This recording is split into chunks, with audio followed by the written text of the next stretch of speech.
Sir welcome sir Sukumar గారు. Thank you. And Nannaku Prematho cinema first day కొంచెం ఏదో నెగిటివ్ టాక్ వచ్చినా కూడా తర్వాత అది పికప్ అందుకొని మంచి సక్సెస్ టాక్ వచ్చింది. చాలా ఆనందం. ఎలా ఫీల్ అవుతున్నారు? అది చాలా ఆనందంగా ఉందండి. వెరీ హ్యాపీ బికాస్ నేను చాలాసార్లు చెప్తాను ఏంటంటే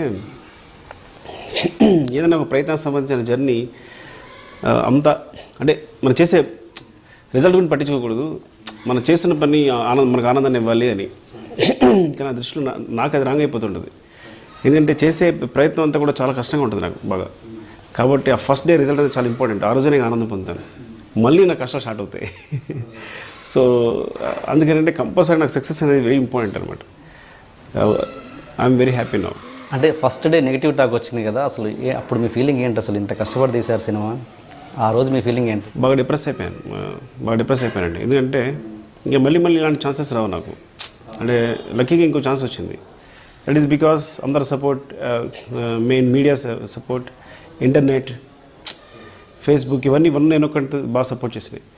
సపోర్ట్ చేయడం వల్ల ఐ థింక్ ఓవర్సీస్ కలెక్షన్స్, మీరు Hyderabad collections, Bengaluru collections for one నేను ఒక్కడికి చెప్తున్నాను. సో ఇవన్నీ కలిపి నాకు ఇంకో సినిమాని ఇచ్చాయి. సో దీన్ని కూడా నేను చేసుకోలేకపోతే అంటే ఫస్ట్ యాక్చువల్గా బిగినింగ్ చాలా మంచి టాక్ వచ్చింది సినిమాకి. Morning show I think 8 o'clock 9 o'clock 10 o'clock కల్లా ఎవ్రీవన్ ఈజ్ కాలింగ్. సో తర్వాత ఇండస్ట్రీలో ఎందుకు కొంచెం మిక్స్డ్ రివ్యూ అనేది స్టార్ట్ అయింది. నేను ఇది ఫస్ట్ డే గురించి చెప్తున్నాను. కానీ ఒక గుడ్ థింగ్ ఏంటంటే నాకు కాల్స్ మాత్రం ఆగలేదు. కాల్స్ ఎక్కడి నుంచి వచ్చాయంటే ఊళ్ళ నుంచి వచ్చాయి.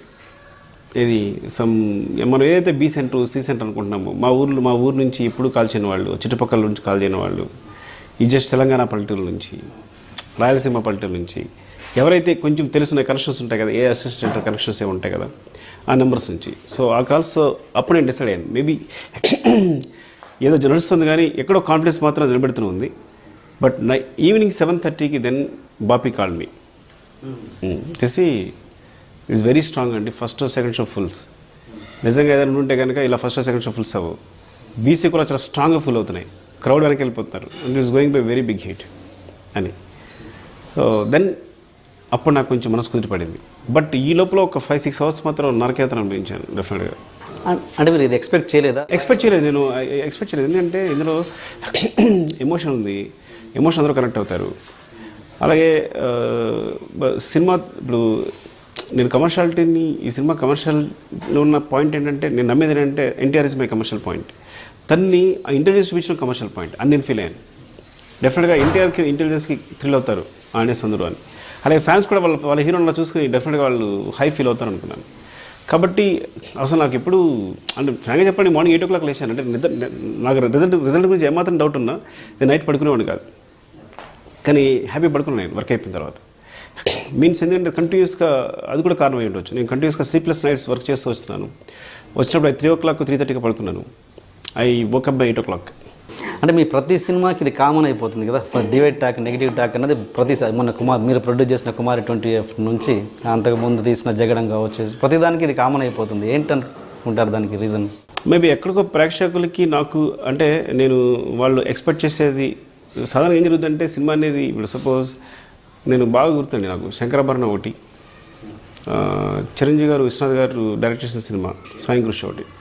నేను కొన్ని మూవీస్ నేను చిన్నప్పుడు మేబీ నేను చిన్నవాడినా కానీ నాకు ఆ రిజల్ట్ గుర్తుంది, అందరూ ఏం మాట్లాడుకున్నారనే విషయం అనేది. చిన్నప్పుడు నేను సినిమా ఇంట్రెస్ట్ కాబట్టి తెలిసిన గురించి ఆ రిజల్ట్స్, సినిమా రిజల్ట్స్ అన్నీ గుర్తున్నాయి. సో స్వయం కృషి లాంటి సినిమా ఫస్ట్ డివైడ్ టాక్ వచ్చింది. ఎందుకు టాక్ వస్తుందంటే బీనింగ్ వెళ్ళే ఆడియో చిరంజీవిని ఒక మాస్ హీరో అలా చూడాలి అని థియేటర్కి వెళ్తారు. బట్ వన్స్ సినిమా కనెక్ట్ అయిన తర్వాత ఫ్యామిలీస్ రన్ ఇట్ ఈస్ అంటే అది వెరీ బిగ్ హిట్ అప్పుడు నెమ్మదిగా. సో ఫస్ట్ మేబీ సినిమాకి నేను వాళ్ళకి సరిగ్గా క్లూ ఇవ్వట్లేదేమో, లేదా వాళ్ళు ఎక్స్పెక్ట్ చేసింది ఏదో ఎక్స్పెక్ట్ చేసుకుని వాళ్ళు థియేటర్కి వచ్చినట్టు చేస్తున్నారేమో. వచ్చిన తర్వాత మేబీ వాళ్ళు డిసప్పాయింట్ అవుతున్నారేమో. సో ఆ తర్వాత దే రియలైజ్ అండ్ తర్వాత హిట్ అవుతున్నాయేమో. బట్ నాకు తెలిసి ఏంటంటే ఆర్య 100% లవ్, రెండు యునానిమస్ వచ్చాయి. అలా ఎక్కడో నాకు ప్రేక్షకులకి మధ్య ఒక చిన్న అంతరం ఉంది. ఆ అంతరం మార్నింగ్ షోతో కొంచెం ప్రాబ్లం అవుతుంది, బట్ తర్వాత సెటిల్ అవుతుంది అంతే. మీరు పజిల్ తగ్గిస్తే అవి యునానిమస్గా వస్తున్నాయి, పజిల్స్ ఎక్కడైతే పెడుతున్నారో అవి డివైడ్ టాక్ వస్తుంది. అది యాక్చువల్లీ నేను పజిల్స్ పెడుతున్నాను అనుకోవట్లేదు. అదేమైపోయిందంటే రైటింగ్ ప్రాసెస్ అయిపోయింది.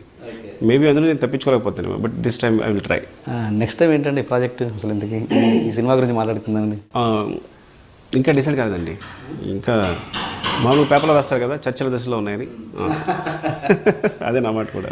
మీరు బేసిక్గా మీరు చాలా ఎప్పుడు చూసినా మీరు స్టేజ్ మీద కావచ్చు, ఇంటర్వ్యూస్లో కావచ్చు, మామూలుగా ఎప్పుడు ఏదో ఆలోచిస్తూ ఎప్పుడు ఒక టెన్స్ అంటే ప్రశాంతత అన్నది మీ ఫేస్లో కనబడదు అసలు. ఎప్పుడు ఏదో అంటే నెక్స్ట్ లెవెల్లో ఏదో ఆలోచిస్తూ ఉంటారు. ఏంటి దానికి రీజన్ అసలు? అది ఏమీ తెలియదండి. Maybe concentration. అవునా? అబ్బా, ఎంత మంచి పాయింట్ పెట్టారు మీరు. చాలా దాని విషయం ఇది. ఎందుకంటే సేమ్ అదే మాట మావాడు అంటుంటుంది ఇంట్లో. ఏది నేను సడన్గా మాట్లాడుతూ వెళ్ళిపోతా అదిగో అని. నాతో మాట్లాడు, నువ్వు కాన్సన్ట్రేషన్గా మాట్లాడలేదు, పేపర్ మాత్రం కాన్సన్ట్రేషన్గా చదువుతున్నాను నువ్వు. సో నాకు ఏదైనా కావాలితే పేపర్లో ఇస్తాను అని. ఓ నిజంగా అలాగే చేసింది అనమాట. నేను పేపర్ చదువుతుంటే మధ్యలో ఒక ప్రింట్ అయిపోయి ఒకటి లాక్ చేసింది. ఒక మ్యాటర్ ఈవినింగ్ మనం సినిమాకి వెళ్ళాలనే విషయం అంటించింది దానికి. అని చూసి మావాడేపు చూశాను. ఏంటంటే రోజు పేపర్ చదువుతాను చెప్పింది అనట్లేదు నువ్వు, కాబట్టి నాకు కావాల్సిన ఏదైనా కావాలంటే కనుక పేపర్లో వేయించాలని అట్లా వేసానని చెప్పింది. అదే అంటే రెస్ట్లెస్నెస్ అంటే ఒకటి మేబీ కాన్సన్ట్రేషన్ లేపడం, ఇంకోటి ఎప్పుడు సినిమా గురించి ఆలోచిస్తానని మాత్రం కాదు. కానీ నాకు ప్రాబ్లం ఏంటంటే నాకు ఒక చిన్నప్పుడు అంటే ఎక్కడో అలవాటు అయింది ఏంటంటే ఏదైనా ఎవరైనా అన్నానేమో, ఏదైనా బాధపట్టానేమో, మళ్ళీ అంటే అది ఎక్కువ ఎవరినో ఏదో అనేసాను, లేకపోతే ఐ థింక్ దాని నుంచి తప్పించలేకపోతున్నా మేబీ. అంటే మళ్ళీ నేను దాన్ని మళ్ళీ నేను ఏదో అనేసాను, వాళ్ళు ఏమైనా ఫీల్ అయి ఉంటారు, యాక్చువల్గా వాడికి నేను ఏదో చేస్తాను నువ్వు చేయలేదు. సో యాక్చువల్గా ఇవి ఎక్కువ ఆక్యుపై చేస్తుంటాయి నా బ్రెయిన్లో తప్ప మరీ సినిమా గురించి అని కాదు. సినిమా గురించి ఆలోచిస్తుంటాను కానీ ఈ ప్రాసెస్లో మిగతా స్పేస్ అంతా ఇవే ఆక్రమిస్తుంటాయి. నేను చాలా ట్రై చేస్తాను అందులో బయటపడాలని, కుదరట్లేదు అంతే. ఫ్యామిలీతో కూడా ఎక్కువ స్పెండ్ చేయరని విన్నాను. నేను చేసిన రీసెర్చ్ లాంటి మొత్తం ఇక్కడే 1, 2, 3 ఇక్కడే మీ రూమ్లో పడుకొని చాప్ వేసుకొని పడుకొని ఉంటాడంట. అసలు ఇంటికి కూడా 100 అడుగులు వేస్తే ఇల్లు అయినా కూడా వెళ్ళారంట, ఎప్పుడో మార్నింగ్ లేసి వెళ్తారంట. అంటే ఎంత మీ మీద మీకు ఎంత ధ్యాస లేకపోతే అలా ఉంటారు మీరు, సినిమా మీద ఎంత ప్యాషన్ ఉంటే అలా చేస్తారు. కానీ మీ ఇంటర్వ్యూ మాత్రం 2 షర్ట్లు మార్చుకొచ్చారు.